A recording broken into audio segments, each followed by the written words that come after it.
महाराष्ट्र में पावरफुल कौन? पवार चाचा भतीजा, यूबीटी शिंदे सेना और बीजेपी कांग्रेस में इन सीटों पर सीधा मुकाबला। BJP versus Congress. महाराष्ट्र विधानसभा चुनाव 2024 के लिए 73 सीटों पर कांग्रेस और बीजेपी सीधी टक्कर में है। कांग्रेस 100 सीटों पर और बीजेपी 149 सीटों पर चुनाव लड़ रही है।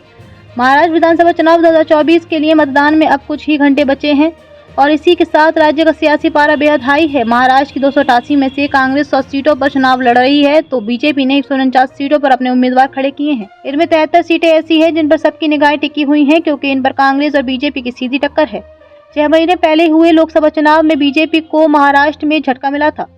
हालांकि पार्टी उस चुनावी चोट को भुलाते हुए अब विधानसभा में जीत का दावा कर रही है। जिन सीटों पर बीजेपी कांग्रेस आमने सामने खड़ी है उनमें से कुछ ही नंदुरबार जिले की शहादा और नंदुरबार सीटें, धुले जिले की धुले ग्रामीण सीट, जलगांव जिले से रावेर भूसावल सीटें, बुल्ढाना जिले की मालकापुर, चिखाली, खामगांव और जलगांव जामोद सीटें, अकोला जिले की अकोट और अकोला वेस्ट सीटें आदि। 2019 में कांग्रेस और बीजेपी 66 सीटों पर आमने सामने थे।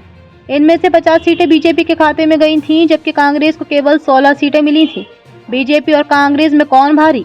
एक और लोकसभा चुनाव में हार मिलने के बाद बीजेपी ने इसका ठिकराव वोट जिहाद और फॉल्स नैरेटिव पर फोड़ा और दावा किया कि विधानसभा चुनाव में ऐसा नहीं होगा। वही कांग्रेस का दावा है कि महाराष्ट्र में बीजेपी के खिलाफ एंटी इनकम्बेंसी बनी है और जनता बदलाव चाहती है। विपक्षी दल के नेताओं का भी मानना है कि महायुति सरकार की लाडकी बहन योजना जनता को रिझाने के लिए काफी महत्वपूर्ण साबित हो सकती है और डैमेज कंट्रोल भी कर सकती है। हालांकि कांग्रेस ने इसकी काट निकालते हुए अपने घोषणा पत्र में महिलाओं को 3000 रुपए देने का वादा किया है। ऐसे में ये कहा जा सकता है कि लोकसभा चुनाव की तुलना में इस बार का टक्कर ज्यादा कांटे का होने वाली है। राजनीतिक विशेषज्ञों का कहना है कि महाराष्ट्र के ग्रामीण इलाकों में एमवीए का प्रभाव ज्यादा है, लेकिन लाडकी बहन योजना के लाभार्थियों की भी संख्या अच्छी है। वहीं उत्तर महाराष्ट्र भी बीजेपी का गढ़ माना जाता है।